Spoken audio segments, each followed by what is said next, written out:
এইরকম কষানো ঝাল ভুনা কাঁকড়া কার না পছন্দ বলুন? সবারই কিন্তু এই ধরনের কাঁকড়া পছন্দ, ঝাল ঝাল ভুনা কাঁকড়া। তো এই কাঁকড়া আমি কিভাবে রান্না করেছি সেটাই আজকে আপনাদের সাথে শেয়ার করব। আসসালামু আলাইকুম, সবাই কেমন আছেন? আশা করছি ভালো আছেন। তো দেখতেই পাচ্ছেন এখানে অনেকগুলো কাঁকড়া নিয়েছি। এই কাঁকড়াগুলো হচ্ছে আমার জামাই এনেছে। তো ফার্স্ট অফ অল হচ্ছে আমি চুলাতে গরম পানি বসিয়ে দিয়েছি, পানিটাকে একদম ফুটিয়ে নিয়েছি। তারপর হচ্ছে পানিটাকে কাঁকড়ার মধ্যে দিয়ে দিয়েছি যাতে করে কাঁকড়ার ময়লাগুলো চলে যায়, এবং হচ্ছে কাঁকড়ার যে একটা গন্ধ থাকে ফুটন্ত গরম পানি দিলে ওই গন্ধটাও চলে যায়। তো আমি গরম পানির মধ্যে কাঁকড়াটাকে ভালো করে ধুয়ে নিচ্ছি। এরপরে হচ্ছে আমি পেঁয়াজ রসুন এগুলো হচ্ছে ব্লেন্ডার করে নিয়েছিলাম। তারপরে হচ্ছে একটা ফ্রাই প্যান বসিয়ে দিলাম। ফ্রাই প্যানে হচ্ছে বেশি করে তেল দিয়েছি। কাঁকড়াতে একটু বেশি পরিমাণে তেল দিলে কাঁকড়াটা বেশি মজা হয়। যেহেতু আমি ঝাল খাবো বেশি, কাঁকড়াতে হচ্ছে আমি প্রচুর ঝাল দেই, আমি অনেক ঝাল খেতে পারি। তো যারা যারা ঝাল কম খান তারা হচ্ছে মরিচটা একটু কমিয়ে দিবেন। তো যাই হোক, আমি এখানে অনেকগুলো মরিচ দিয়েছি, কাঁচা মরিচ, তারপর হচ্ছে শুকনো মরিচ। এরপরে হচ্ছে আমি দিয়ে দিয়েছি পেঁয়াজ, যেটা হচ্ছে ব্লেন্ডার করে রেখেছিলাম। ব্লেন্ডার করে পেঁয়াজটা দিয়েছি। তারপরে হচ্ছে এখানে রসুন আদা বাটা সব কিছু দিয়ে দিয়েছি। এরপর দিয়ে দিব হলুদের গুঁড়া, মরিচের গুঁড়া, তারপর লবণ, জিরা গুঁড়া সব কিছু দিয়ে দিব এখানে। তো সব কিছু দিয়ে এটাকে ভালো করে নেড়ে চেড়ে নিতে হবে। এরপর হচ্ছে সব মশলা দিয়ে দিব, তেজপাতা, দারচিনি, খাল, এলাচ, লং যা যা আছে সব কিছু দিয়ে দিব। দিয়ে তারপর হচ্ছে এটাকে ভালো করে নেড়ে চেড়ে এটাকে একদম ভালো করে কষিয়ে নিতে হবে।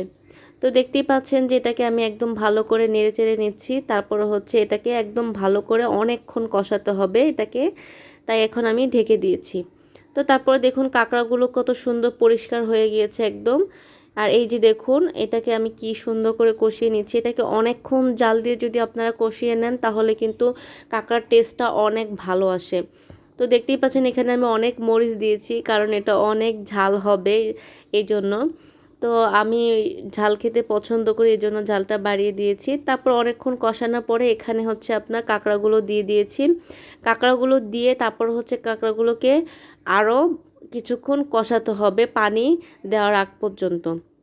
আর এই সাইডে দেখুন হচ্ছে আমি যে পানিটা নিয়েছিলাম, যে পানিটা হচ্ছে গরম করেছিলাম, একদম ফুটিয়ে রেখেছিলাম ফুটন্ত পানি, সেই গরম পানিটাই দিয়েছি, ঠান্ডা পানি ব্যবহার করিনি। তো যাই হোক, গরম পানিটা দিয়ে এটাকে ভালো করে নেড়ে চেড়ে তারপর হচ্ছে এখন আমি আবার ঢাকনাটা লাগাই দিব। ঢাকনাটা লাগিয়ে এটাকে অনেকক্ষণ যাবত চুলার আঁচটা মিডিয়াম রেখে অনেকক্ষণ যাবত এটাকে জাল দিয়েছি। এই যে দেখুন এর কাঁকড়াটা সুন্দর করে হচ্ছে। তো আমার মতন কারা কারা এরকম কাঁকড়া রান্না করেন বা কারা কারা এরকম কাঁকড়া রান্না করে খান অবশ্যই জানাবেন কমেন্টে। তো এটাকে আমরা অনেকক্ষণ জাল দিতে থাকবো যতক্ষণ না হচ্ছে আপনার ঝোলটা একদম শুকিয়ে যায়, একদম ভোনা ভোনা হয়ে যায়। তো এটাকে অনেকক্ষণ জাল দেওয়ার পর হচ্ছে একদম ফাইনাল লুকটা দেখুন। এই যে দেখুন এটা হচ্ছে একদম পুরা জাল দিতে দিতে দিতে দিতে আমি ঝোলটাকে একদম পুরা টেনে ফেলেছি। তো এটা একদম পুরো বোনা বোনা হয়ে গিয়েছে। এখন হচ্ছে আমি চুলাটা বন্ধ করে দিব। তো এই যে দেখুন আমার কাঁকড়া কত সুন্দর একদম পুরা মাখা মাখা হয়েছে। আর কাঁকড়া কিন্তু প্রচুর ঝাল হয়েছে। কাঁকড়া কিন্তু মুড়ি দিয়ে খেতে মজা। আমরা এখন এটা মুড়ি দিয়ে খাবো। এই যে আমরা এখন মুড়ি নিয়েছি, কাঁকড়া নিয়েছি, এটা খাবো। কারো যদি জিভে জল আসে তার জন্য কিন্তু আমি দায়ী না। অবশ্যই আমার বাসায় চলে আসবেন, ইনশাল্লাহ সবাইকে খাওয়াবো। কাঁকড়া কিন্তু মুড়ি দিয়ে খেতেই বেশি ভালো লাগে। তো যাই হোক, আমি কিন্তু এটা ফার্স্ট টাইম রান্না করেছি, এর আগে কখনো কাঁকড়া রান্না করিনি। তো যাই হোক, এখন আমি আমার জামাইয়ের কাছ থেকে রিভিউ নিব কেমন হয়েছে। কাঁকড়া খায় কেমন লাগতেছে? ভালো হয়েছে? অসাধারণ। সত্যি না মিথ্যা কথা? আমি কিন্তু ফার্স্ট টাইম রান্না করছি। ভালো ছিল।